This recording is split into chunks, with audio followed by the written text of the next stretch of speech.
அடுத்ததாக காமராஜரின் பெருமையை எடுத்துரைக்க வருகிறார் சண்மதி. அனைவருக்கும் இனிய வணக்கம். என் பெயர் சண்மதி.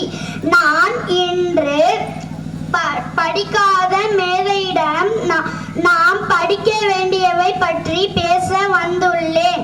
காமராஜர் 1903ஆம் ஆண்டு ஜூலை 15ஆம் நாள் விருதுநகர் மாவட்டத்தில் பிறந்தார். இவரின் இயற்பெயர் காமாட்சி. இவரின் பெற்றோர் பெயர் குமாரசாமி நாடார், சிவகாமி அம்மாள் என்பதாகும். இவர் தன்னுடைய 18 வயதில் காங்கிரஸில் இணைந்தார். இவர் 1954ஆம் ஆண்டு முதல்வராக பதவி ஏற்றார். இவர்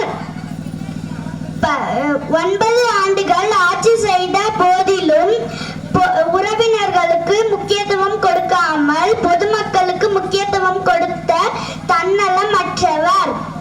இவர் பொதுமக்கள் சாப்பிட்ட ரேஷன் அரிசியை தானும் சாப்பிட்ட எளியவர்.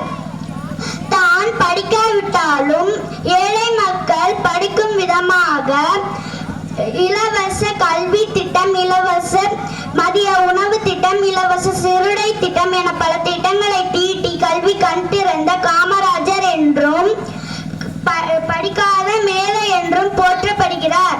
மக்களுக்காக தான் சட்டம், சட்டத்திற்காக மக்கள் இல்லை என்று கூறியவர். சட்டம் தன் கையில் இருந்த போதும் அவருடைய சட்டை பை நிரம்பவில்லை. காமராஜர் இறந்த பிறகு அவருடைய சொத்து வங்கி கணக்கில் 125 ரூபாயும், சட்டை பையில் 100 ரூபாயும், கதர் சட்டை 4, கதர் வேட்டி 4, கதர் துண்டு 4, பேனா 1, கண்கண்ணாடி 1, காலணி 2 ஜோடி, சமையல் பாத்திரங்கள் 6. இது மட்டுமே அவருடைய சொத்து. கரைப்படியா கரம் கொண்டவர். எல்லோருடைய வாழ்க்கையும் வரலாறு ஆனதில்லை. வரலாறு ஆனவர்கள் தனக்காக வாழ்ந்ததில்லை. எத்தனையோ தலைவர்கள் உண்டு, காமராஜருக்கு இணை உண்டா? இப்படி நாம் படிக்காத மேலையிடம் வந்து நாம் படிக்க வேண்டியவை ஏராளம் உள்ளது. நன்றி, வணக்கம்.